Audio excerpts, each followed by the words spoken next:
kita kerjakan perintah-perintah Allah apapun, lalu kita sekuat tenaga setiap harinya sadar untuk meninggalkan larangan-larangan Allah. Bersyukur alhamdulillah sampai sekarang ini Jumat Allah masih beri nikmat. Allah masih berikan cuaca yang cerah. Allah masih berikan kekuatan. Allah masih berikan pikiran. Allah masih berikan persatuan untuk kita dan iman, sehingga kita masih terpanggil datang ke Masjid Al-Hidayah guna untuk berjemaah Jumat sholat. Selawat beriringkan salam marilah kita kirimkan kepada junjungan alam Nabi kita, Nabi besar Muhammad sallallahu alaihi wasallam. Allahumma shalli ala sayyidina Muhammad wa ala ali sayyidina Muhammad. Assalamu alayka ayyuhan nabiyyu wa rahmatullahi wa barakatuh. Mudah-mudahan kita semua yang senantiasa mengikut ajarannya lalu berselawat salam kepadanya dengan ilmu, kita mendapatkan syafaat berguna di dunia, berguna di akhirat. Amin amin ya rabbal alamin. Kaum muslimin sidang jemaah Jumat yang dimuliakan Allah, ibadah salat adalah ibadah jasadiyah. Jasadiyah ini maksudnya yang berupa fisik, seperti latihan fisik. Tamarrun pertama yang disyariatkan kepada baginda Nabi Muhammad sallallahu alaihi wasallam lebih dahulu disyariatkan daripada puasa, zakat atau haji. Jadi kalau puasa itu diperintahkan kita wajib setelah Nabi hijrah ke Madinah. Kalau haji juga setelah Nabi ada di Madinah. Zakat begitu pula.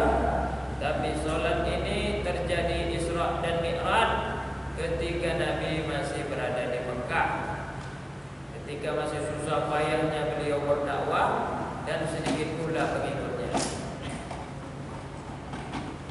Dituntut agar berjemaah.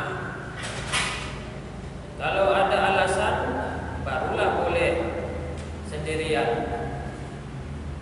Itu pun harus sesuai dengan kebiasaan berjemaah. Maksud saya, walau kita sholat sendirian, janganlah tergesa-gesa. Sholat berjemaah adalah yang dilaksanakan di tempat-tempat yang suci, masjid, mushola, di kantor. Ketika berhalangan, baru di tempat-tempat yang bisa kita lakukan, seperti mungkin di kebun. Ketika kita itu tidak nampak masjid dan mushola, boleh saja sholat berjemaah di kebun. Apa dasar hukum berjemaah?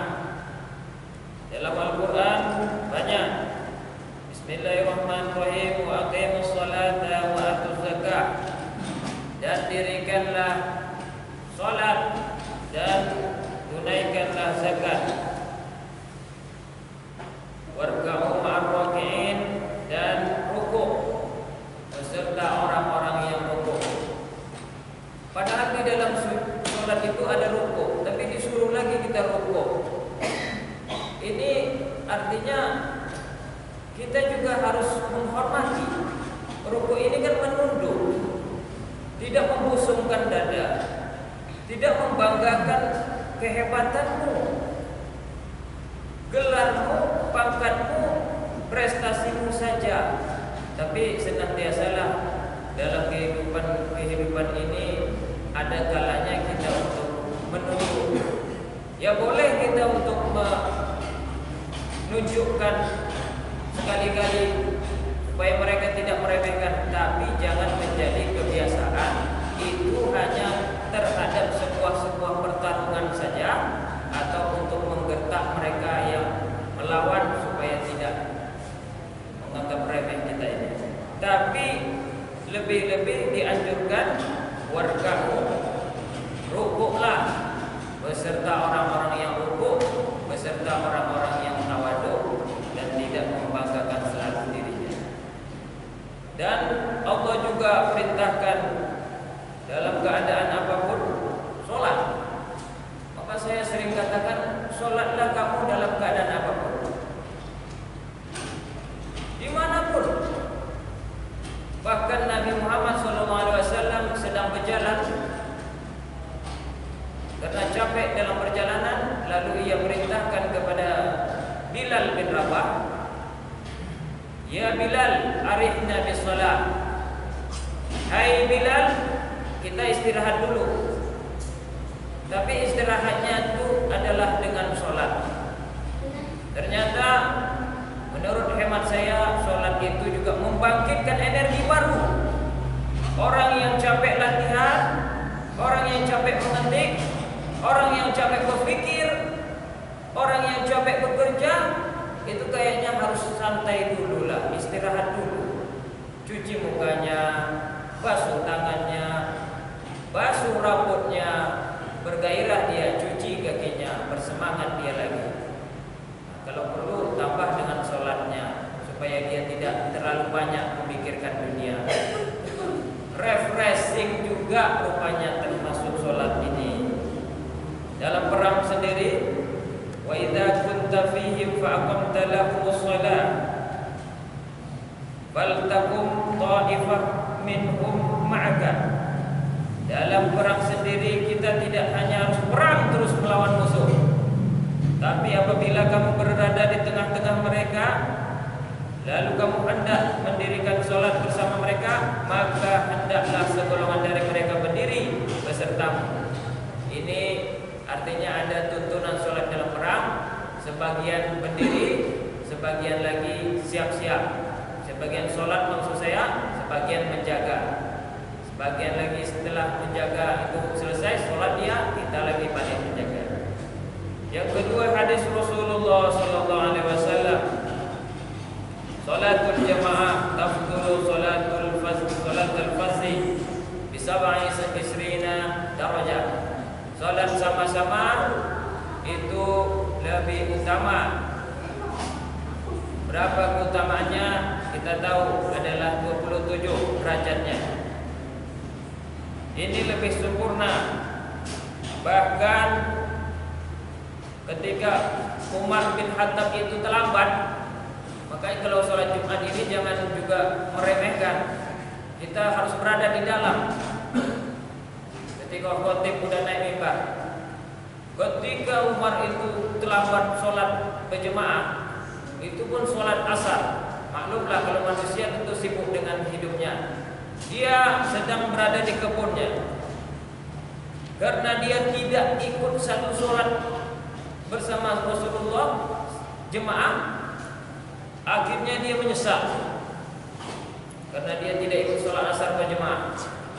Apa katanya kepada Rasulullah? Wahai Rasulullah, saya mendermakan kebun saya itu, padahal kebunnya itu luas, dan kalau boleh dinilai senilai 600.000 dinar. Semua 600.000 dinar harga kebun, tanah-tanahnya, mungkin kalau sekarang sertifikatnya dikasih ke Rasulullah, dan Rasulullah tentunya untuklah. Cuma satu sholat saja ditinggal. Bahkan ketika Umar itu naik jadi pemimpin, presiden, khalifah, dia sering pergi ke kampung-kampung. Apa gunanya dia nengok ke kampung-kampung? Ditengoknya lah kampung itu di mana ada masjid. Ada nggak orang di situ sholat jemaah? Kalau tidak ada orang di situ sholat jemaah, atau yang sholat jemaah cuma imam, tukang azan aja, seperti zaman dahulu sering begitu. Di musola di masjid di kampung-kampung yang sholat 5 waktu cuma 2-3 orang saja, Wah, itu dipanggilnya tokoh kampung itu, pemuka kampung. Kemana kalian ini? Kenapa kalian tidak hidupkan sholat jemaah di kampung ini? Itu yang sering dilakukan Umar ketika beliau menjabat.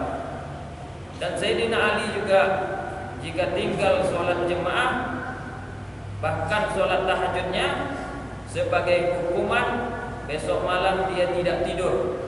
Itu sebagian-sebagian daripada contoh kita sahabat Nabi untuk kuat supaya tidak meninggalkan kebaikan. Kan apa salahnya sholat jemaah ini? Tidak ada salahnya menurut saya, bahkan banyak fungsinya. Lalu sholat jemaah ini mengingatkan manusia tidak mungkin bisa hidup sendiri. Mereka saling butuh. Pemimpin tidak akan bisa memimpin jika tidak ada rakyatnya. Orang kaya tidak jadi kaya kalau nggak ada pembantu, tukang sapunya, tukang bersih kebunnya, ataupun orang-orang yang berada di sekitarnya. Oleh sebab itu, nggak perlu kita untuk membanggakan diri terlalu, baik kita menjadi seorang yang pejabat ataupun menjadi seorang yang kaya. Adanya kesadaran nilai penting sholat jemaah itu yang melahirkan kepedulian terhadap sesama. Kepada mereka yang mampu hendaknya memperhatikan orang yang lemah, anak yatim, fakir miskin, janda, dan orang-orang yang terlantar. Sholat jemaah inilah secara kolektif menyadarkan kembali tujuan bahwa tujuan kita adalah satu sama, yaitu yang untuk kembali kepada Allah dalam keadaan beribadah. Fa'tabiru ya